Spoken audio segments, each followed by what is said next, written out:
The president puts his signature on the American Rescue Plan at a cost of nearly $2 trillion. What will it mean here in Indiana? Today, my exclusive one-on-one with Transportation Secretary Pete Buttigieg. And I'll talk with Indiana Senator Todd Young, who joined fellow Republicans in voting against the stimulus plan. And a recap of our exclusive town hall. It's all ahead this Sunday in Focus. Exploring the issues that matter most in Indiana. This is In Focus with Dan Spieler. Over a year ago, no one could have imagined what we were about to go through. But now, we're coming through it. President Joe Biden speaking to the nation Thursday night to mark 1 year since COVID-19 became a global pandemic. Today we're talking with our Indiana lawmakers about the path out of the pandemic. Good morning, I'm Dan Spieler. We'll have a recap of our In Focus town hall this morning, and I'll talk with Indiana Senator Todd Young. He had a lot to say about the stimulus package that President Biden signed into law on Thursday. This week, I also spoke with Transportation Secretary Pete Buttigieg about the American Rescue Plan in his first local TV interview here in Indiana since joining the administration. Great to see you again. We had a chance to chat when you were running for president. Now you're out in D.C. serving as Transportation Secretary. What is life like for you there in the nation's capital, and what has surprised you the most about the journey along the way? Well, Indiana still feels like home to me, but things are going well here in Washington. We're working hard to deliver an American Rescue Plan that's going to lift millions of Americans out of poverty and help us beat COVID. And it's an example of the kind of action that we came here to do. Being able every single day, every single hour to be taking up a new compelling area of policy in terms of what's going on in the administration, what we can do by way of transportation. It's incredibly energizing, and I'm just grateful to be part of this administration and have this opportunity to serve. Let's talk about the American Rescue Plan. You've been doing interviews like these, touting this legislation and what you feel it will mean to this country. How do you respond to those who think it's too much money, or to those who say only a small portion of the bill is going to items specifically related to the pandemic? Well, first of all, we're in a crisis of historic proportions, and I think there's much more danger in doing too little than there is in doing too much. And there are a lot of things that maybe it's not quite obvious unless you think about it for a second, how they're related to COVID, but they are. I'll give you a simple example, and it's from my own area of transportation. We got a lot of support in here for local transit agencies that are absolutely vital, especially for frontline workers who depend on them to get to work. Now, the funding is required because a lot of these agencies lost revenue during the lockdowns that came with COVID. If those agencies have to cut routes and lay off workers, that's going to make it that much harder for people to get shots. At the end of the day, this is about getting checks to families, shots in arms, and getting our economy back on its feet. We have a great opportunity here, but if we do too little, we could miss that opportunity, and we'll be regretting it for a generation. In terms of transportation, this stimulus money obviously going out to a number of Americans will certainly help, but in terms of other costs, you have things like gas prices on the rise again now. It's possible airfare could go back up accordingly one day, as well as there's more demand for people wanting to get out and travel after the pandemic. Do you think that stimulus money will be enough to help offset some of those costs? Well, it's certainly going to make a difference for so many American families who really will benefit from those $1,400 checks that make it possible to get back up and running quickly. Look, a lot of folks have seen reduced hours. Many have lost their jobs outright. Others still have their jobs, but are facing a real kind of cloud on the horizon in terms of some of the things that this crisis has thrown at us. The American Rescue Plan is about getting through that. And then, remember, it's part one of a two-step process. Step two is recovery, where we can take on challenges that aren't just about getting through this year. They're about making sure America can compete and win for a generation to come. And I am excited to work on that as soon as we've been able to finish the job on this rescue plan that Americans overwhelmingly want to see done. What else are you hoping to accomplish in office? What else do you hope Congress is able to accomplish in terms of infrastructure and other transportation-related expenditures? And what kind of impact might that have in a state like Indiana? Well, it starts with the basics. You know, a place like Indiana, this is pothole season as the thaw gets underway, and we know the conditions of our roads and our bridges, not just back home in Indiana, but everywhere around the country, needs a lot of work. The engineers give it a D+ report card overall when it comes to the condition of our infrastructure.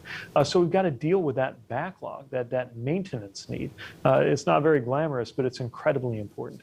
But we can also think about some exciting things that are coming in the future. I'll give you just one example: electric vehicles, something that our part of the country in the Midwest is a big part of economically as American automakers gear up to deliver those vehicles of the future. It's also important for climate. It's important for jobs. One of the things we got to do, though, is make sure we have enough charging stations as a country to support that new technology. Those are just a couple examples of the things that we have a chance to deliver with a visionary infrastructure package. And I got to tell you, I'm talking to Republican and Democratic senators and House members all the time, and there is bipartisan energy to get something done here.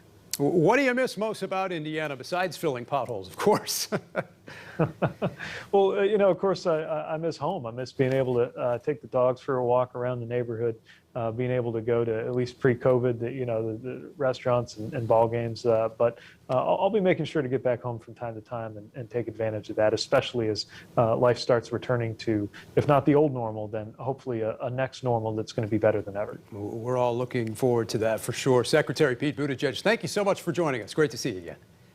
Great to be with you. Thanks. All right, meantime, another exclusive this week as we gathered Indiana's congressional delegation for an In Focus town hall, the path out of the pandemic.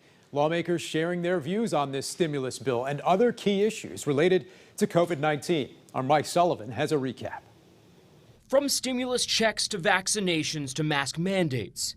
Show of hands question. Politicians are often divided when it comes to our nation's biggest issues, especially when given a town hall format on our station. The bill is not perfect. No bill is perfect. Congress passed a $1.9 trillion stimulus package, which will include $1,400 stimulus checks for those who qualify. Democratic Congressman Andre Carson saying. Pandemic further revealed how many Americans are just one missed paycheck away from financial ruin. Indiana's Republican lawmakers believe the bill lacks bipartisan support, saying the package only benefits large Democratic states. Some legislators also questioned the need after the last stimulus bill. $1 trillion from the legislation we passed last year that hasn't been spent. There will also be a $300 federal boost for unemployment checks. Senator Mike Braun has cause for concern for small businesses. Trouble getting people back to work. Don't want enhanced benefits. Representative Jim Banks doesn't want to see those workers or students wearing masks in the near future either, calling into question mask mandates. Our leaders owe everyone in our state and our country with an explanation of when are we going to get rid of the mask. For Indiana, the number of COVID cases continue to decline as Hoosiers line up for vaccinations. It still should be a choice. Representative Victoria Spartz saying when it comes to mandatory vaccination for schools. Definitely, we cannot force people to do things that they don't want to do. But physician and Representative Larry Bucshon believes you may soon see demands made in the private sector. School districts, businesses, and others will have to make their own internal decisions on whether or not they will require teachers, students, or employees to get vaccinated. And that's the private sector is going to have to make that decision, but the government should not mandate it.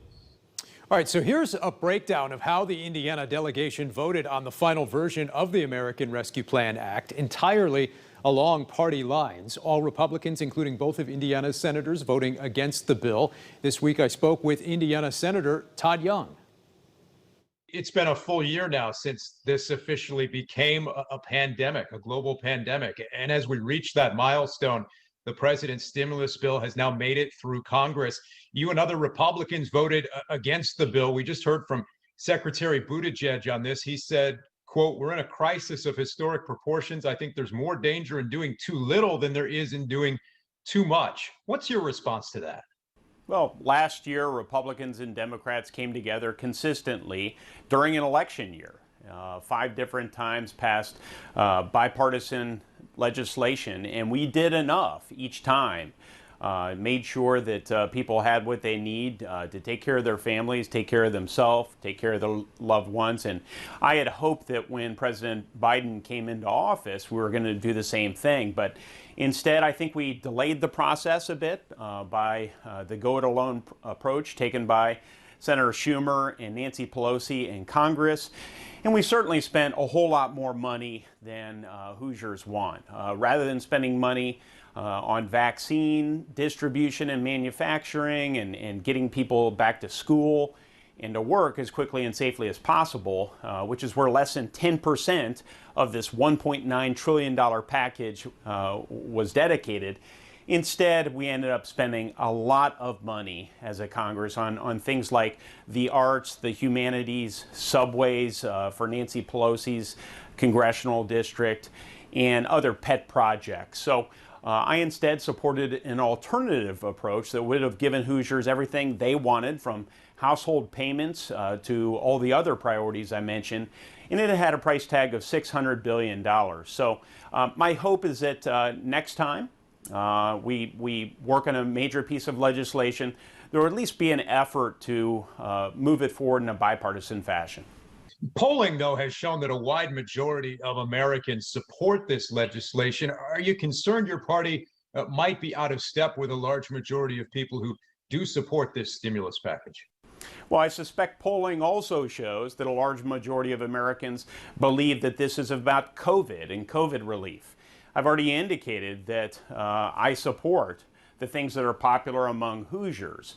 So over a period of time, the American people will be informed by reputable media sources and by elected officials and others like myself that spending on the arts, spending on the humanities, mandating that people spend their hard-earned taxpayer dollars for abortion providers and other unrelated things to COVID were jammed into this bill, and it was passed without a single Republican vote. That is not what the American people want. A lot going on there in Washington. We hope you and your colleagues there from the Indiana delegation also get to watch some basketball here in the days ahead. Thanks so much for being with us. Thanks a lot, Dan.